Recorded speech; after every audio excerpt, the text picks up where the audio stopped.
Vincent Broussin et Grégory Hacher, bonjour.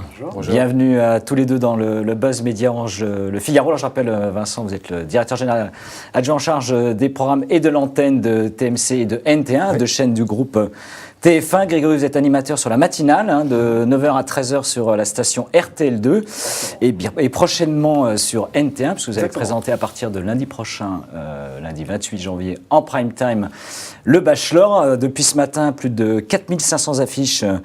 NT1 signe sa première campagne de publicité en vantant justement les mérites du Bachelor, le programme de télé-réalité qui revient sur vos antennes. Est-ce que c'est dans les vieux pots qu'on fait les meilleures soupes ? Le Bachelor est dans le genre dating et la Rolls du genre. Le programme est en programmation sur ABC aux États-Unis depuis 17 ans. On n'a pas fait mieux.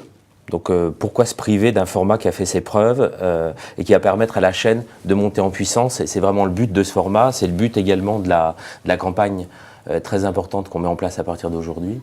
Le but est d'accompagner la chaîne dans sa montée en puissance d'audience. Oui, tout à fait. Alors, en effet, vous l'avez dit, je rappelle, ça fait également les riches heures, le Bachelor de M6, durant 3 saisons, je crois, jusqu'en 2005. Est-ce que ce concept, on le rappelle, de Warner, a été revisité, modernisé pour ce lancement sur NT1 ? Alors, pour avoir été aux commandes du programme, oui, il a été modernisé. On a gardé évidemment ce qui en fait le charme. C'est le bon mot, il me semble, dans cette émission. Le Bachelor lui-même, donc. Le Bachelor, les prétendantes, les roses. Elles sont une vingtaine. Elles sont une vingtaine.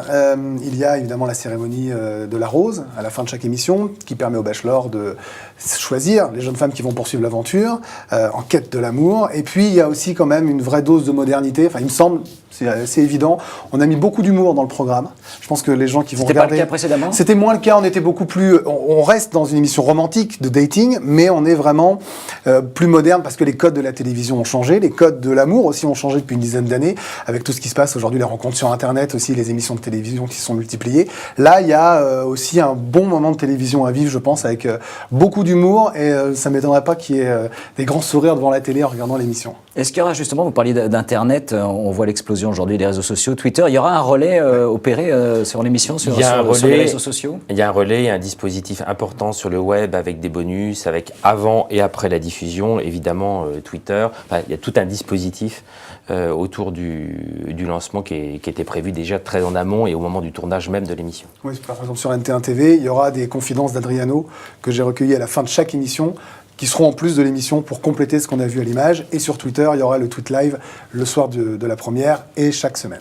Ça va durer combien de temps ? Je sais que c'est toujours un secret de fabrique. Plusieurs semaines. Plusieurs semaines, donc on ne se dévoile pas vis-à-vis de la concurrence.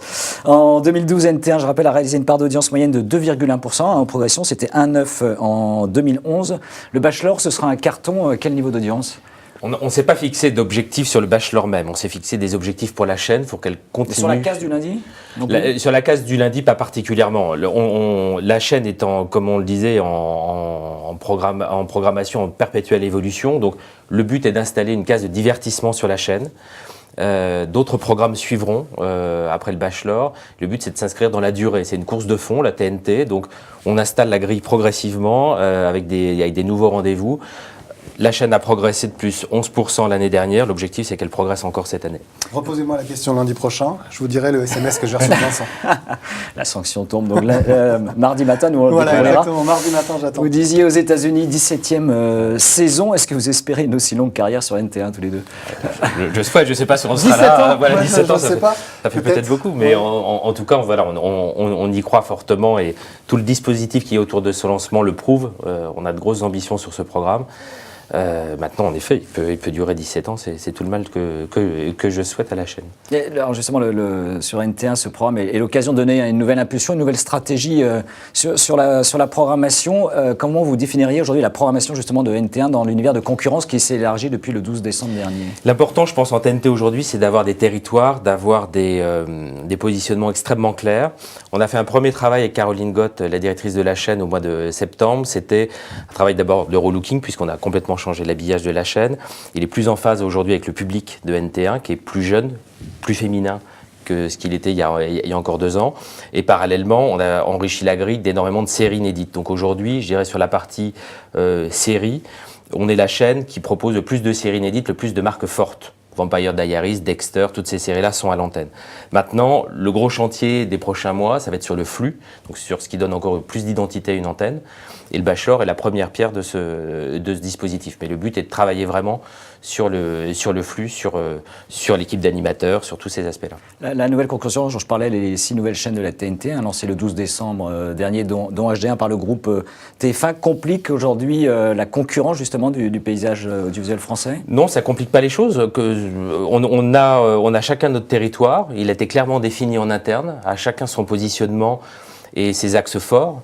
Sur NT1, ce sont les séries et on est en effet les marques fortes et le divertissement façon télé-réalité. TMC sur un autre positionnement, HD1 également, donc toutes ces chaînes se complètent parfaitement.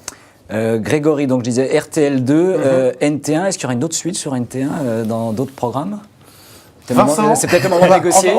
On va faire simple. On va déjà attendre la diffusion du Bachelor. On va voir ce qui va se passer, comment le public va accueillir l'émission. J'espère bien, parce que ça a été fait avec beaucoup de joie, de professionnalisme, beaucoup d'enthousiasme autour de l'émission. Vraiment une équipe très soudée et on a tous envie que ça marche. Et si ça marche, j'espère qu'on viendra vous parler d'autres projets. Ouais. Bien sûr. Eh bien, merci à tous les deux d'être venus dans le Buzz Média et on vous retrouve donc dès lundi en prime time sur NT1 pour le retour du Bachelor. Et nous, le retour du Buzz Média, ce sera demain. Merci à vous et très bonne journée. Merci.